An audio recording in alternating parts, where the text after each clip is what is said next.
What is going on, guys? DBG here, and in this video we are going to be doing another tier list in NBA 2K20 MyTEAM.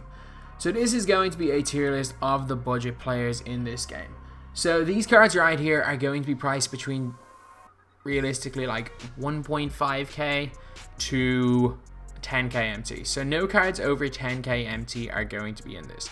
And honestly, a lot of really good budget players have missed out because I didn't realize a lot of these cards were less than 10k until I started looking for specific cards, and a whole bunch of great pink diamonds have dropped under the 10k mark over the last week. So yeah, pretty much these cards are all fairly cheap, and honestly every one of these cards you can find a way to make them usable, and there's a lot of cards on this list.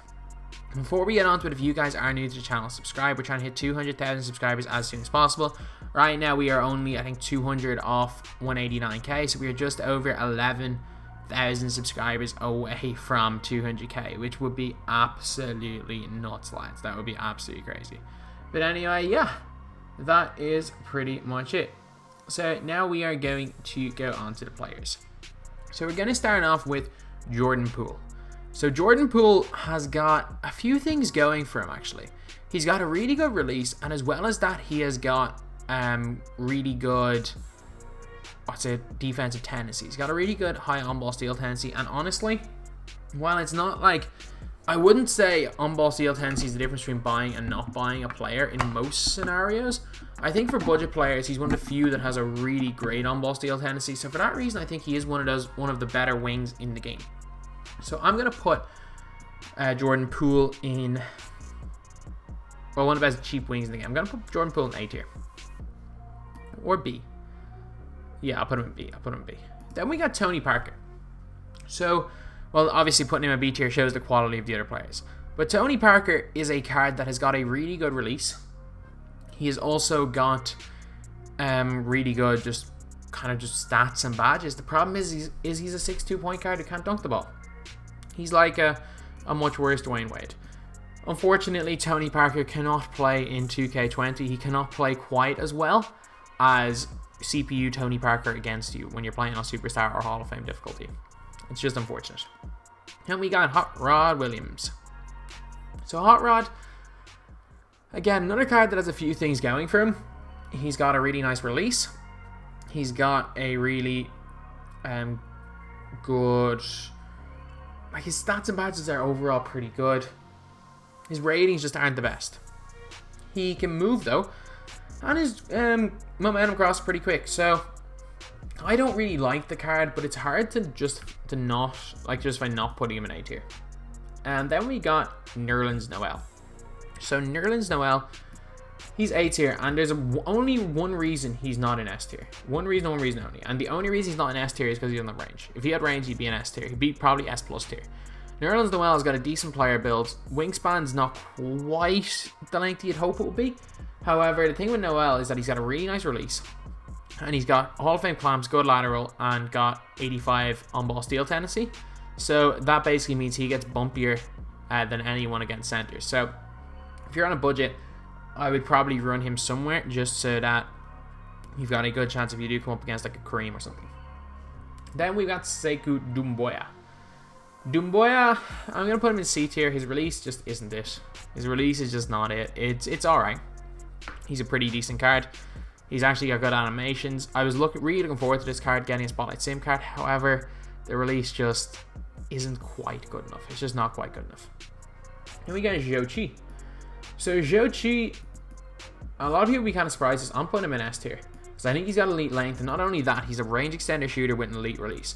Like, he's a card that I find be very, very dangerous to come up against, and I do really enjoy using him. I think for the 1.5 KMT he goes for, he's one of the biggest steals in 2K20 MyTEAM.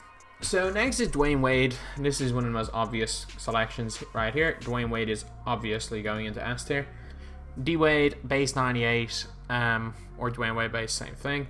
He's an elite dunker. His dunking animations are insane. Has an insane behind the back. His defense is pretty good as well. He's got long arms. He's just one of the elite cards, period, in this game. Not only elite budget cards. He was on my top 100 list. Then we have got Dean Wade. Dean Wade is going to go into S tier. Why is he going into S tier? He's a god. He's the GOAT. And Let's be real, I'm not putting Dean Wade in S tier. And to be honest, like, Dean Wade holds his own in my God squad, so like, he's not a bad card by any means. He's a very good card. Like, in reality, if anyone but me would anyone but me put him in S tier? Probably not, but it's my list. And we got Joe Smith. I don't really like this card. Straight up, like, I'm just saying it right now, Dean Wade is better than Joe Smith. Like, Joe Smith is like thorough but worse in almost every way. I don't know what it is about this card. I just don't like him. I've tried to use him a few times. I just don't think he's great. Yeah, he's a 6'10 small forward, but there's better 6'10 small forwards like Manning or Odom. Then we got Craig Elo. I'm going to put Craig Elo on B tier. I love his release. I think it's great off the catch and shoot. However, there's a lot more base 28 players now than there was a couple of weeks ago. So, like, back in the day, there was only him with base 28 half quick draw. Now there's like Michael Cooper, there's Gordon Hayward, there's, what's his name? There is Dennis Johnson. So there's a lot of players that same release. So he's no longer kind of an anomaly with that best release. So he has a lot of kind of weaknesses as well. So I wouldn't put him any higher than that. Oh, I don't like using OG. I'm just going to say that right now. I think OG's okay. I think he's a decent card, but I'm not going to put him anything above C tier. Got decent of length. If he could play a 2, it would be a bit different, but not a fan of that release. Then we got Kevin Herter, who I'm going to put in B tier. Kevin Herter's got 107, which is definitely a really solid release in the game. It is super, super quick. A lot of people like the release. A lot of people don't like the release. But I think that in general, you can't argue that it isn't quick. And a quick release, normally, if you can get a hang of it, will be quite good. So he's going to be B tier. I really like Grayson Allen. I'm going to put Grayson Allen in A tier. I really do like this card. Cody Zeller. C tier. Well, Grayson Allen obviously is a 6'5" point guard, which kind of helps him go to the basket. But Cody Zeller, there's just better cards that do the same thing as him. Yeah, he's a decent pick and pop shooter. He's moderately quick, but there's a lot of other cards that do things better than he does. Then we got Bridges. Bridges is going into B tier. He's like a budget Kawhi type player, but not quite as good. He's a great 3-and-D, like, he's a cone, but he's a very, very solid cone. I just don't think he does any one thing well enough to justify putting him above B tier. And we get Jabari Parker. Jabari plays good offense, is a very, very suspect on defense though, so I'm going to put him in C tier. Melo's release as well, so can't shoot from the corners. Then we got Nick Batum. Nick Batum is going into S tier. No question about that. That is a very, very obvious one. Maybe the most obvious decision yet. Nick Batum or Dwayne Wade, still godly diamonds, and Batum's got a good release, got behind the back, super lengthy, so I'm putting him in S tier. Then we got Russell Westbrook. I'm going to put him in D tier, and I'll explain why. Well, this is going to be a list in general. Most people are not looking for TTO cards. If you want a budget TTO card, Dwayne Wade's still better. Nick Batum's still better. There's still better cards even for TTO. You'll see a lot more later. He's also, a lot of people are saying, oh, I switch him to guard the point guard. Even if he's playing point guard, he's still 6'3" point guard. Like, he's not even spectacular in a mismatch setting at this stage because of how quick the centers are. Like, is he going to cook someone like a Nerlens Noel? Probably not. Yeah, he'll cook like a Joe Cheat, but the other team will just switch their matchups as well. Then we got Mo Bamba. Mo Bamba in A tier. No question about that. Mo Bamba A tier. He is as good offensively as Joe Chi. He just has 60 strength, which is a little bit of a negative. He's got extendo arms and a really good release though. Then we got Bonga. Bonga's going S tier. Bonga is a 6'8" point guard who can guard pretty much anyone. Has got a really nice release, although he can't shoot from the corners as well. He is super quick, got good animations, and can guard people in the post, which helps a lot. Porzingis has no clamps, D tier. Straight up, no clamps, you're automatically D tier. Paul Pierce has got steady shooter, as well as as well as he can't shoot from the corners. So for that reason, he's D tier. Even though Paul Pierce's stats are good and KP is a good pick and pop shooter. Like, all these cards are good, but these three have major weaknesses. One is a 6'3" center, and the other one is no clamps, and one is steady. Then we got Odom. I'm going to put Odom in A tier. I think he's outdated stats wise. I think his animations are still elite, and I think he's still more than usable in the right hands in Unlimited. I think he is very solid. And we got Ryan Anderson. I'm going to put Ryan Anderson in B tier. He's good and all. He's good. Like, anyone is saying Ryan Anderson isn't good, just hasn't used the card. He shoots the ball well, but again, isn't quite as good as these cards. And we got Bobby Sura. So Bob Sura, I'm going to say, he is basically Grayson and a Grayson Allen equivalent. They're very, very similar, so I'm going to put him in A tier. Then we got Paul Silas. Paul Silas, he's going A tier. He doesn't quite do anything well enough to put him above A tier. He's not quite a good enough shooter. He's not quite a good enough person going to the basket. Really good defender, though. If he was like 6'9", or he could play the 2, I would have him in S tier, but he's a 6'7" player that can't play the 2, so he's going to be undersized whatever position you put him in. Still, that doesn't change the fact that he's A tier. Then we got Des Mason. Des Mason is going to go A tier as well, depending on whose hands he's in. Like, if you're just starting out the game and you're not really much of a dribbler, Des Mason's going to be great for you, because his weaknesses rely in quote-unquote stick skill. However, things like running, jumping, dunking, shooting threes, he's fantastic in. So, if you're just starting out the game, he is a great card. Then we got Cliff Robinson. So, Cliff Robinson, I'm going to put him in B tier. He's 6'10", got some length. Not the biggest fan of his release, but is a good card. Zerbiak is going to go into C tier. The reason why Wally's going C tier is because we all liked his release at the start of the year, and I am fully convinced that the only reason we liked his release was because nobody had quick draw, and he was one of the few players with quick draw. Like, I am fully convinced of that. Otherwise, I think that no one would have been using this card. So for that reason, I'm going to put him in C tier. And we got Penny Hardaway. So Penny Hardaway is going to go into A tier. The reason why Penny is going into A tier is because he's a 6'7" point guard who shoots the ball moderately well as a solid defender and good going to the basket. Jimmy Butler, this is not meant to be Opal Jimmy Butler. I know at the very end of this video, I can guarantee you people that don't watch this video and just scroll to the end are going to be asking, what about Jimmy Butler? At this stage, get creative with your replies. It's clear they didn't watch the video. But yeah, this is meant to be Pink Diamond Jimmy Butler. Pink Diamond Jimmy Butler. Jesus, 2 mistakes in a row. Alfonso Ellis is meant to be there either. Pink Diamond Jimmy Butler is B tier though. Really solid card. And yeah, that's where he belongs. Jim Paxson is like a much worse version of Penny Hardaway. He's like doesn't dunk as well as Penny and also doesn't shoot as well as Penny, but he's still a 6'6" point guard, so he's not quite D tier. Here we got Kelly. Kelly's got good strength, but is a little bit undersized for the 2 guard position. Good enough shooter as well though, so he is just an all-around solid card. Again, nothing spectacular though. So then we got Larry Nance. So Larry Nance is still a 6'10" wing. His release is only okay though, so I'm gonna put him down in C tier.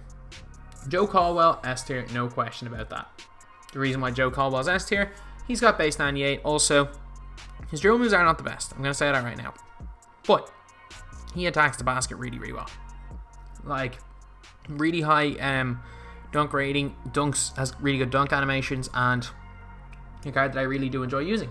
And for like 6k MT, you can't go wrong. Then we got Larry Johnson. So Larry Johnson is going to go into A tier. Again, a really, really good card. 6'7", good release. Kind of does a little bit of everything well, so he's going to go into A tier. And we got Reggie. Reggie is also going to go A tier. A really good card. Again, he's like, I think he's honestly Penny, but a little bit better. Then we have got Gerald Green. So I'm going to put Gerald Green in B tier, and I'm going to explain why right now. I don't like his release that much. Yeah, he's an overall good card, but again, like, I don't like his release that much, and for that reason, I can't quite put him ahead. Is he like objectively better than someone like an Odom? Probably for most players, but I think his animations, in fact, he's only 6'7", even though it's not too small. I think he's really good, but especially because there's a budget squad, so value does come into account, and he is very much on the in and around 10k range. I'm going to put him in B tier. Jared Dudley, a really good just catch and shoot player. Doesn't do much else. You can't play him a power forward, and he's a little bit too small for small forward, even a 6'6". So for that reason, I'm going to put him B tier. I can't justify putting him C tier, but I also can't justify putting him up because of his height. Danilo Gallinari, however, is going straight into A tier. Gallinari is a card that I'm a big fan of. I was a big fan of Gallinari when he came out, and the fact he's 10k MT is kind of crazy. Really great card. Then we got Brian Scalabrine. Scala's going into S tier. You're wondering probably why, but Scalabrine does everything well. 30 Hall of Fame badges. He doesn't do anything badly. He's a good shooter. I like this card more than a lot of people like this card, but I think he's a really good card. I do think Scala's really good. Then we got Andre Iguodala. So Iggy, I'm going to put in here into C tier. And the reason why I'm putting Iggy in a tier that low is he's just too small.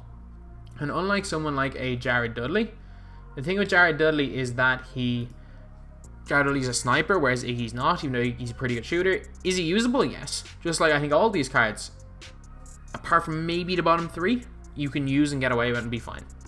I just think he's in the lower end of these cards. Wilson Chandler, S tier. Chandler has got really good animation, really good jump shot. He's a great 3&D guy. He's a great cone. He's a top tier cone in this game. He's basically budget Scotty. And we got Danny Manning. Danny Manning is also going into A tier, or S tier, sorry. Danny Manning, arguably the best base 11 player in this game. A card that I am a massive fan of. 39 Hall of Fame badges. For like 7k MT, you can get 39 Hall of Fame badges. A great release. He's also got really good SIGs and great dunking and unbelievable stats. Like, you can't get much better than this for this price. And we get John McLaughlin.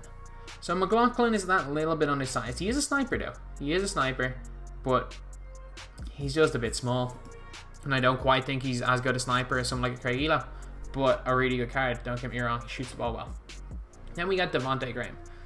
And Devontae Graham, same reason as Tony Parker, is going to go down here into C tier. He's just too small. He's too little. Like, he's got Trey Burke base. He's really good at everything. He handles the ball well. We just live in a land of demigods at point guards, and unfortunately, the little guys are even worse this year than they were last year. That's all I'm going to say. Then we've got Leitner. Leitner is going into A tier. He's basically a much better hot rod, except he can't speed boost. He's a better shooting but worse dribbling hot rod.